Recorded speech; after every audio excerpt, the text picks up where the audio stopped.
Hello tout le monde, c'est Black Z, votre serviteur et porte-parole. J'espère que vous allez bien les amis.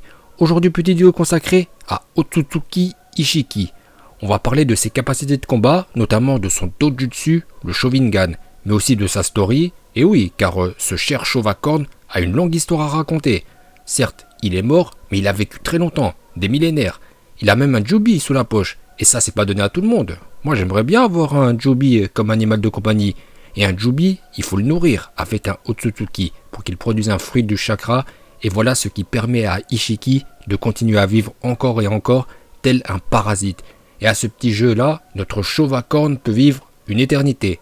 En plus, il avait une meuf, une compagne, Otsutsuki Kaguya. Depuis des temps immémoriaux, les Otsutsuki se déplacent par paire. Momoshiki avec Kinshiki et Ishiki avec Kaguya.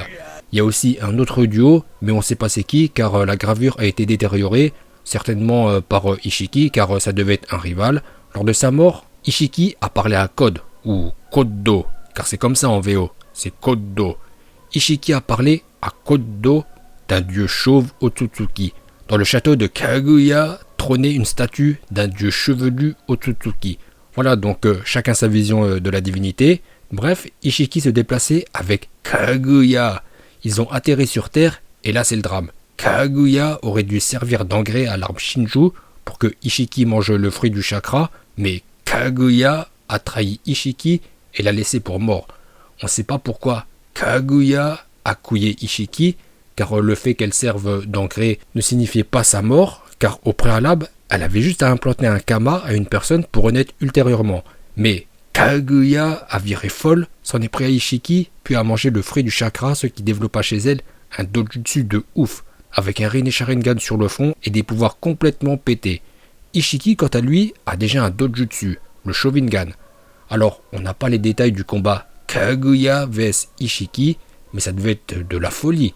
En tout cas, Kaguya n'a pas rigolé avec lui et elle l'a laissé dans un sale état.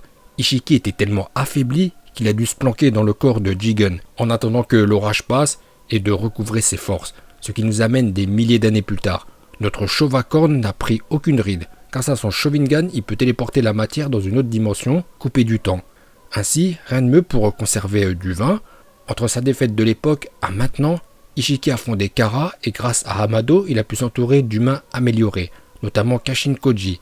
Mais Amado et Kashin Koji vont trahir Ishiki, qui est vraiment trop gentil, trop naïf. Après Kaguya, c'est Amado qui le trahit. Amado va désactiver Delta et Kaka pour Kashin Koji, car c'est trop long à dire. Maintenant on va l'appeler Kaka. Kaka va rendre chauve Jigen, qui va devenir Ishiki. Alors comment Kaka a rendu chauve Jigen? C'est simple, il a utilisé le même procédé que le titan colossal pour rendre chauve Armin, avec le feu. Mais comme Ishiki peut absorber toutes les techniques élémentaires à base de chakra, Kaka va invoquer du vrai feu, et ce pauvre Ishiki va cramer sur place. Il va essayer de rapetisser les flammes grâce à son Sharingan, mais ça ne marchera pas. Voilà comment Kaka a rendu chauve Jigen, qui est devenu Ishiki Otsutsuki.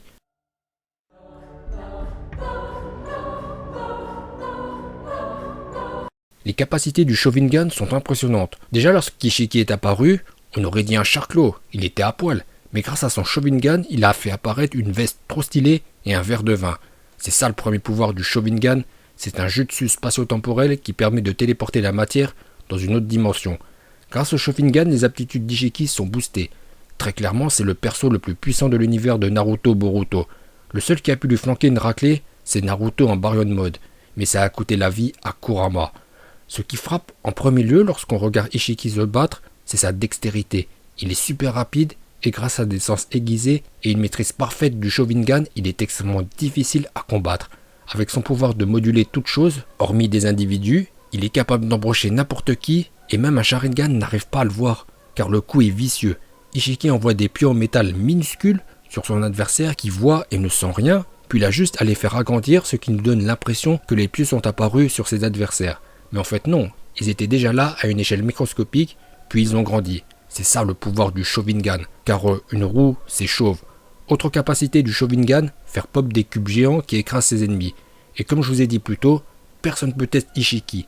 Pas même Momoshiki qui s'est fait détruire par Naruto et Sasuke. A l'inverse, Ishiki a détruit Naruto et Sasuke. il leur a fait la Hagra, et Naruto s'est fait sceller dans une jarre comme Poséidon par Athéna dans Senseiya, et Sasuke a dû fuir. Lors de l'affrontement final, notre chauve à cornes a péché par excès de confiance. Il avait l'avantage sur tous ses adversaires, mais avec le sacrifice de Kurama, il a été archi-dominé, ce qui a réduit son temps de vie. Puis il s'est fait avoir assez bêtement, tout comme Madara à l'époque, trompé par Hashirama avec un clone de bois. Kawaki va duper Ishiki avec un simple clone d'ombre, et notre chauve à cornes va définitivement disparaître. Ceci dit, il aura quand même marqué l'histoire de par sa ténacité à vouloir survivre et prolonger sa vie de cafard. Il s'est révélé être un antagoniste extrêmement difficile à battre, surtout que c'est un personnage très charismatique, mais ça c'est dû à son Sharingan et le fait que ce soit un chauve à cornes, ce qui accentue sa prestance. On peut même parler de prestance divine. Voilà pourquoi Kodo le vénérait. En revanche, Kawaki était vénère contre lui, car plus jeune, il lui a fait la Hagra. Mais au bout du compte, c'est Kawaki qui a gagné. En plus, quand on voit le flash forward, et oui, je parle le franglais, hein, vous avez vu. Donc, quand on voit le flash forward, il semblerait bien que Kawaki, qu'on va désormais appeler Kawachauve, ait pu récupérer le Kama d'Ishiki. On ne sait pas encore comment il l'a fait, mais il l'a fait. Par contre, il a viré fou et attaqué Konoha. Voilà pour l'histoire d'Ishiki et des capacités du Sharingan. Écoutez, cette vidéo arrive maintenant à son terme. Bon bah, vous allez mettre votre like car mon travail est extraordinaire et prenez un deuxième compte Google pour liker. Allez-y et je vous dis à bientôt.